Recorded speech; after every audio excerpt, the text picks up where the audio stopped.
tricky terrain is the green and blue colored Modern Horizons 3 Commander Precon. The deck's face, Omo, Queen of Vesuva, makes 2 things you control into everything. When she enters, she places an everything counter on each of up to 1 target land and 1 target creature. The land becomes all land types, and the creature becomes every creature type. These everything counters stay on whatever you put it on until it leaves play, so even if Omo's gone, the counter will remain, although it will no longer have its effects. The backup legend, Jada Moag Ancient, enters and creates a 1/1 land creature token for each time a commander has been cast. It then pumps land creatures equal to its power at the start of your combat step. It wants you to have either lands that turn into dudes, or dudes that are already lands, because the pump is very specific. Now on to the deck's goals. The deck is trying to play a slow and grindy control plan, where they outvalue and overwhelm their opponents in the later turns of the match. It does this by amassing mana sources, which they pour into huge spells. Giada in particular brings more tokens with each cast.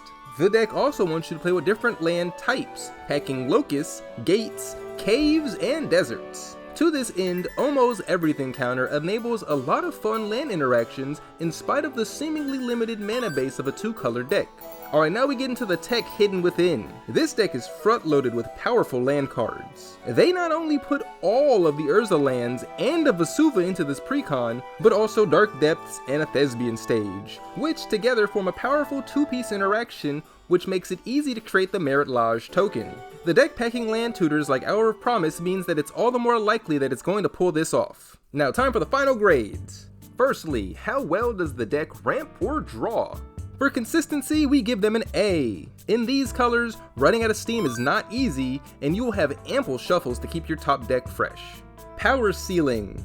This explores the potential strength of the deck itself. In this category, we give it an A as well. The power level of this deck gives more depending on how well you play. A newbie might not be quick to see the tech with the Merit Lodge token, but a veteran certainly will. Hell, it was the first thing we noticed. Board presence. That is what the permanents you'll be resolving will look like on your field. We're gonna have to give this one a C. Yes, this is a token deck, but a lot of the value each permanent has in the deck is more or less relegated to mana generation. This is also a control deck, so a lot of the bigger bodies will be held back as blockers.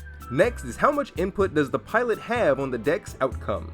In creativity, they get an S. This deck's design can take it anywhere. You can run it centered around tokens, focusing on the different land type effects, or you can run Hydra Synergy if you really want to. The choice is quite literally up to the player. Lastly, for ease of use, or how much magic knowledge do you need to pilot the deck effectively, we grant them a B. 2-color is very simple to work with, and a deck centered around lands will never be too hard to play. That being said, the complexity of the everything counter, as well as the management needed to play around land creatures, makes us feel that this deck is just a little less than newbie friendly. If you pick this precon up, we would recommend keeping it as is, but maybe not with Omo at the helm. If you're looking to upgrade, look into awaken spells or other effects that animate lands. If you want to hear more details or have a particular precon reviewed, let us know in the comments below. Also, be sure to let others know what to add to upgrade their Omo decks. We've been Jada Kaiser reminding each of you to let moss grow over your gargoyles.